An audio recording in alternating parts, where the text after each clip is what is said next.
வணக்கம். தேர்தல் பரப்புரை, தேர்தல் அலப்பறைகள் ஓஞ்சாலும் இந்த தருதலைகளோட அலப்பறை ஓயாது போல அப்படின்னு தான் சொல்லணும். ஏன்னா ரெண்டு விஷயம் பார்க்க நேர்ந்தது.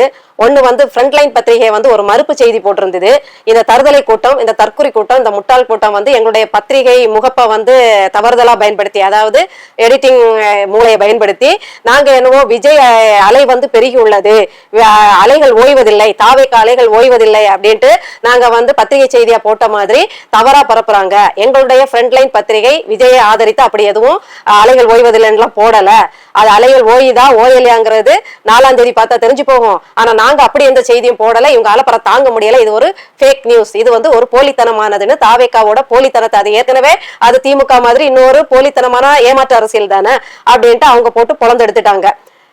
இதுவும் ஐடி வாள்களோட வேலை தானே, அறந்த வாள்களோட வேலை. அடுத்து ஐடி அறந்த வாள்களோட இன்னொரு வேலையை பார்த்து சிரிக்கவா அளவான்னு தெரியல. என்ன போட்டு வச்சிருக்காங்க, ஐடி விங், தாவேக்கா ஐடி விங்னு ஒரு மூல மழுங்கி கூட்டம் இருக்கு இல்லையா, அந்த மழுங்கி கூட்டம் என்ன போட்டிருக்குன்னா 234 தொகுதிகளிலும் தவக்கல கட்சி தலைவர் ஜெயிச்சு இந்திய நாட்டுக்கு பிரதமர் ஆவாராம். போய் அமெரிக்கா நாட்டுக்கு அதிபர் ஆவான்னு சொல்ல, 234 ஜெயிச்சிருவாராமா. அதே ஒரு பெரிய பொய். இதுக்கடையில ஜெயிச்சு முதல்வரெல்லாம் ஆக மாட்டாரு, அவர் அப்படியே பிரதமர் தான். பிரதமரா ஜெயிக்கணும்னா ஒட்டுமொத்த இந்திய மாநிலங்களையும் ஜெயிக்கணும். தற்குறி இதெல்லாம் தெரியாம தான் இதுக்கு அரசியல் பண்ணுது. ஐடி விங்குன்ட்டு ரக்க கட்டி வர பறக்குது. அட பாவீங்களா, உங்களெல்லாம் எங்க போட்டு சொல்ல, பேசாம உலகத்துக்கே அதிபர் ஆகிருவாரு, அந்தி கிறிஸ்தா இருப்பாரோ. எங்க மார்க்கப்படி கடைசி காலத்துல ஒரே உலகம் ஒரே ஆட்சியின் கீழே வரும். ஒருத்தன் நான் தான் கடவுள், நான் உங்களுக்கு எல்லாத்தையும் செய்வேன் அப்படின்னு சொல்லி நம்ப வைப்பான். அவனும் இயேசுபிரான் மாதிரி நிறைய அதிசயங்களை பண்ணுவான். இதெல்லாம் பார்த்து மக்கள் இதுதான் இயேசுவோ, இதான் இயேசுவின் ஆட்சியோ, இதான் கடவுளின் ஆட்சி போலன்னு நம்பி அவனை ஏக மனதா தேர்ந்தெடுப்பாங்க.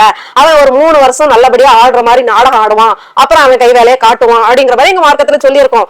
ஒருவேளை இவனுங்க சொற்படி பார்த்தா அந்த அந்தி கிறிஸ்துங்கிறதே இந்த பேய் தானோ தெரியல. பின்ன என்னங்க, நிக்கிறது தமிழ்நாட்டுல இருக்கிற தொகுதி 234 தொகுதி. இதுல ஜெயிச்சு பிரதமர் ஆவார்னா உலகத்துக்கே அதிபர் ஆவாரு, செவ்வாய் கிரகத்துக்கும் சேர்த்து அதிபர் ஆவாருன்னு சொல்லிட்டு போங்க தற்குறிகளா. உங்களால எங்க போய் நிக்க, நீங்க இந்த லட்சணத்துலதான் இந்த தற்குறிகள் தலைவன் ஆட்சியின் கீழே வளமா வேற வாழ்ந்துட போறீங்க. நீங்க வளமா தான் வாழ்வீங்க. அடுத்தவன் ஓட்ட பிரிக்கிறவன், அடுத்தவன் உயிரை கொள்றவன், மரத்துல தொங்கிட்டு குழந்தைங்க கூட பார்க்காம உயிரை எடுக்கிறவன், அடுத்தவன் வீட்டு இளநிய குடிக்கிறவன், அடுத்து எங்க ஆட்சி தான் தெரியுமான்னு கையில கத்தி கடப்பாறையோட தெரியறவன், அடுத்தவங்க கொடிய மிதிச்சு ஏறி மிதிச்சுட்டு அப்படி அப்புறம் மன்னிப்பு கேட்கிறவன், இப்படிப்பட்ட தருதலைகளுக்கெல்லாம் வாழ்வாதான் இருக்கும். மத்தவங்களுக்கு அவங்க எங்க போய் முட்டிக்கிறது? அதாவது ஏற்கனவே இந்த திராவிட ஆட்சியில நொந்து நூடுலாயிருக்க நமக்கு அடுத்து கொலை நடுங்குது அப்படின்னு தான் சொல்லணும். தமிழிசை அவர்கள் சொன்ன மாதிரி வரப்போற தேர்தல், அதாவது தேர்தலோட ரிசல்ட்னு ஒண்ணு இருக்கு இல்லையா, தேர்தல் முடிவுகளை பார்த்து தாவேக்கா பிறப்போக்கும் வாக்குல நினைக்கும் போதே கொலை நடுங்குது அப்படிங்கிற மாதிரி ஒரு வார்த்தையை விட்டுருந்தாங்க. உண்மையில கொலை நடுங்கதான் செய்யுது. ஏற்கனவே நம்ம பெரிய பெரிய பூதங்கள்ட்ட எல்லாம் வாழ்ந்துட்டு இருக்கோம். திராவிடம் ஆரியங்கிற இந்த 2 பூதத்துக்கிட்டையும் எதிர்த்து சண்டை போட்டுக்கிட்டு மூச்சு வாங்கிட்டு நிக்கிறோம். இன்னும் சண்டை ஓயல, முடிவுக்கே வரல. அப்ப பாரு இந்த குறுக்க வந்தா கௌசிக்குங்கிற மாதிரி இந்த பேய் நிக்குது. ஏற்கனவே பெரிய பேய்களை ஓட்ட முடியாம பரிதவிச்சுட்டு போய் நிக்கிறோம்னா இப்ப வருது உடம்பு முழுக்க கொம்புகளோட கொம்பெரி மூக்கனு மாதிரி நிக்கிறானுங்க. அவங்களை அழிச்சாட்டியமும் தாங்க முடியல, இந்த தலைவரோட அழிச்சாட்டியமும் தாங்க முடியல. அதாவது எல்லாரும் தேர்தல் முடிஞ்ச உடனே ஐயா ஸ்டாலின் அவர்கள் கொடைக்கானல் போயிட்டாரு ஓய்வெடுக்க. அது ஓய்வெடுக்கன்னு சொல்லப்படுது. இன்னும் ராஜதந்திர மூளையோட அவங்க ராசி பத்து, இவங்க எல்லாம் கடவுள் பற்று கிடையாது, எந்த ராசி பலன்களையும் நம்ப மாட்டாங்க. ஆனா மஞ்ச பையோட பெரிய ஆளானால மஞ்ச துண்டை போட்டுப்பாங்க. மஞ்ச பையோட அலைய முடியாதுல்ல, மஞ்ச துண்டை போட்டுப்பாங்க, ஒரு கண்ணாடியை போட்டுப்பாங்க.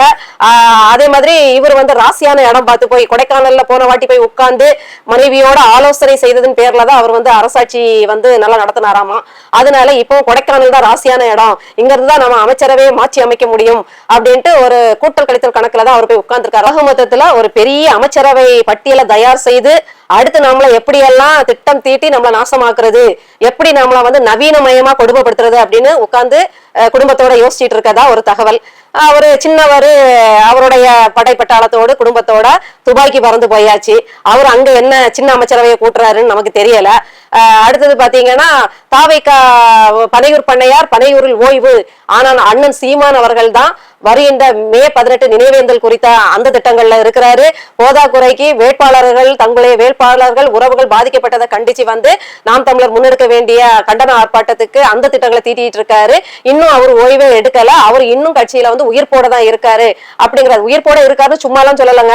இதான் இது காவிரி மேலாண்மை வந்து கூட்டம் கூட்ட போறோம், நாங்க 29ஆம் தேதி வந்து காவிரி மேலாண்மை கூட்டம் கூட்டுறோம் சொன்ன உடனேயே அறிக்கை விட்டாச்சு. அவர் உயிர் போட தான் இருக்காருங்கிறதுக்கு அவருடைய அறிக்கையும் அவருடைய செயல்பாடுகளும் தான் அதுக்கு அதை வந்து விளங்க செய்யும். ஏன்னா அவர் அதுல தெளிவா கூறியிருக்காரு, தேர்தல் நடந்து முடிஞ்சிருக்கு, இன்னும் எந்த அரசவை அப்படின்னு தீர்மானிக்கப்படல.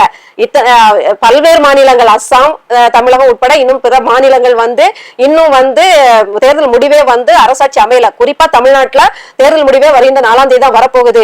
இப்ப தேர்தல் ஆணையத்தின் கட்டுப்பாட்டுல இருக்கும் போது எப்படி ஒரு முதல்வர் பங்கெடுக்க முடியாத ஒரு முதல்வரின் செயல்பாடு அல்லது ஒரு முதல்வரின் ஆலோசனை வர முடியாத ஒரு இடத்துல ஒரு முதல்வரின் பிரசனம் அதாவது வருகை அப்படிங்கிறது இல்லாத பட்சத்துல எப்படி நீங்க வந்து காவிரி மேலாண்மை கூட்டம் வந்து கூட்டுவீங்க?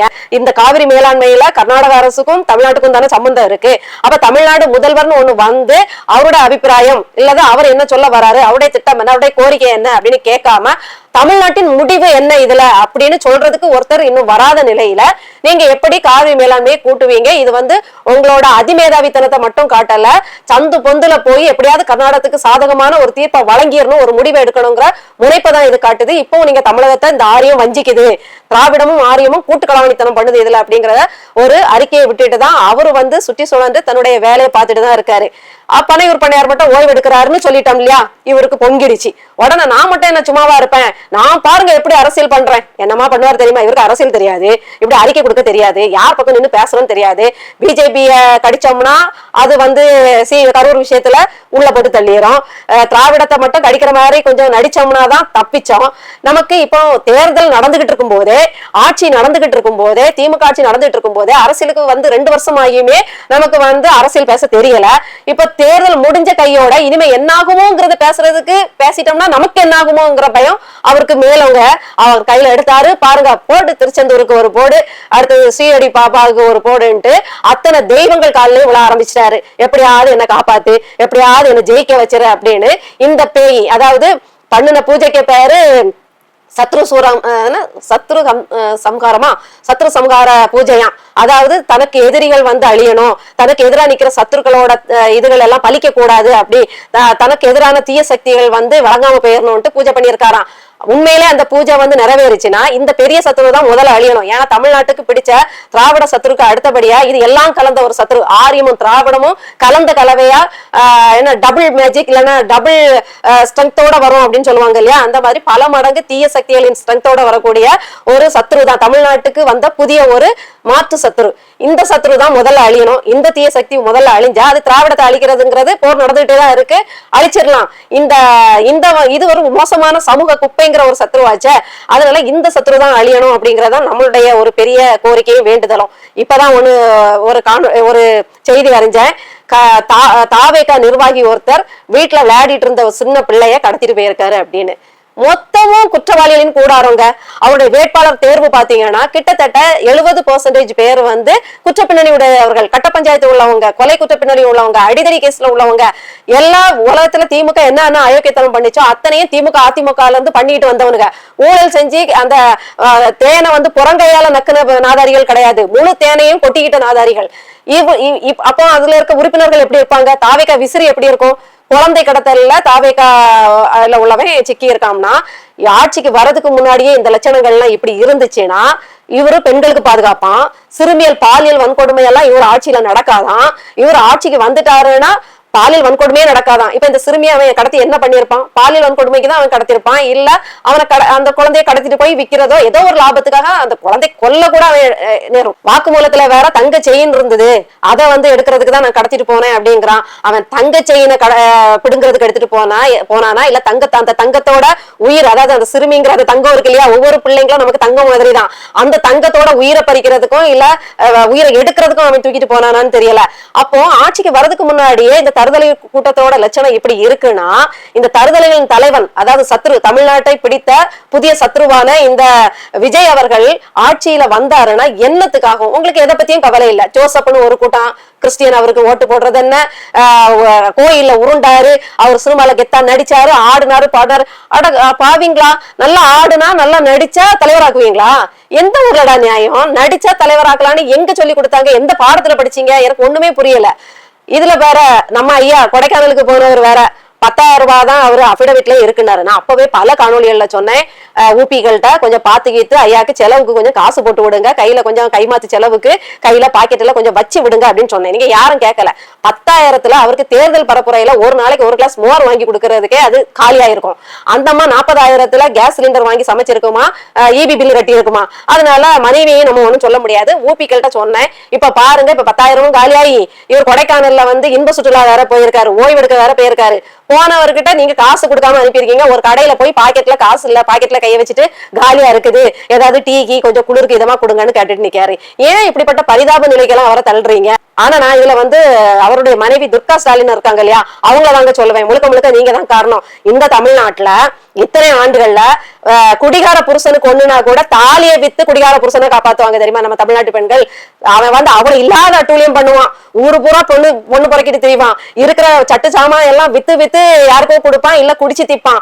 ஆனா கூட கணவன் வந்து கெஞ்சிட்டாம்னா கொஞ்சிட்டாம்னா ஒரு மல்லிகைப்பூவும் அல்வாவும் வாங்கி கொடுத்துட்டாம்னா தாலியே கடத்தி டாஸ்மாக்ல போய் விழுந்து சாவுன்னு கொடுப்பாங்க. அப்பேற்பட்ட தமிழ்நாட்டு பெண்கள் மத்தியில நீங்க ஒரு முதல்வரோட மனைவி, சரி உங்க 40,000 செலவாயிருக்கும், நீங்க வந்து நம்ம தமிழ்நாட்டு பெண்கள் மாதிரி தாலியெல்லாம் நீங்க அடக்க வைக்க வேண்டாம். அட்லீஸ்ட் உங்க கையில ஒரு மோதிரம், 1 கிராம் மோதிரம், 2 கிராம் இந்த பக்கம் குத்துற மாதிரி, இல்ல அது காதுல தோடு ஏதாவது இருந்திருக்கும், கொஞ்சம் அதை அடகு வச்சாவது ஐயா கையில கொஞ்சம் செலவு. வெளியில போறீங்க, பாக்கெட் எல்லாம் காலியா இருக்கு, சட்டப்பை எல்லாம் காலியா இருக்குன்ட்டு நீங்க ஒரு அவசரத்துக்கு அங்க ஒரு அடகு கடையில பார்த்து ஒரு அடகு வச்சு, இல்ல சென்னையில இருந்து ஒரு அடகு கடையில வந்து ஒரு மூக்குத்தியையோ கூட நீங்க அடகு வச்சிருக்கலாம், வச்சு ஒரு கை செலவு கொடுக்காண்டாமா மேடம்? இப்படி பண்ணிருக்கீங்க. ஒரு தமிழ்நாட்டு பெண்களுக்குரிய லட்சணமே உங்களுக்கு இல்ல.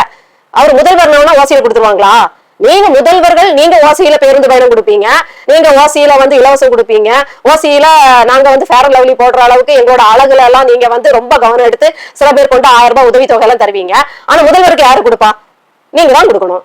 இப்படி எல்லாம் செய்யக்கூடாது மேடம். ஒரு மனைவியா இருந்துட்டு கோயில்ல கொண்டு போய் 32 லட்சத்துக்கு கிரீடம் வைக்கிறீங்க, சாமிக்கு தங்கத்தால அபிஷேகம் பண்றீங்க. ஆனா கட்டுன புருஷன் அப்படி திக்கு முக்காடி கை செலவுக்கு இல்லாம நிக்கும் போது உங்களால வந்து கட்டுன புருஷனுக்கு வந்து ஒண்ணு செய்ய முடியல, ஒரு கைமாத்தா ஒரு சின்ன உதவி கூட பண்ணாம அவரை அப்படி தவிக்க விட்டுருக்கீங்க. அந்த காணொலியை பார்க்கும்போது உண்மையில சங்கடமா இருந்தது. இப்படி எல்லாம் பண்ணாதீங்க சரியா? இப்படி வந்து தேர்தல் முடிந்தும் வந்து கூத்துக்கள் வந்து பலவிதமா போயிட்டு இருக்கு.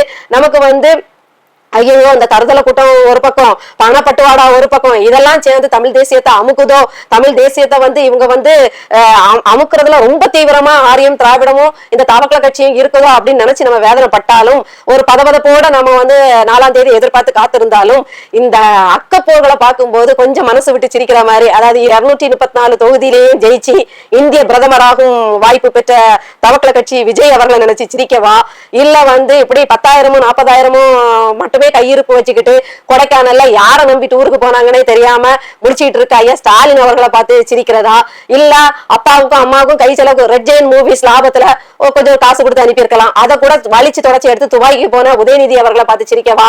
நீங்க என்ன வேணாலும் நடக்கட்டப்பா, நான் இப்போ ஒரு குளிர் கோடைகால தூக்கம் போடுறேன் அப்படின்னு கொர்றன்னு தூங்கிட்டு இருக்க எடப்பாடி அவர்களை நினைச்சு சிரிக்கவா?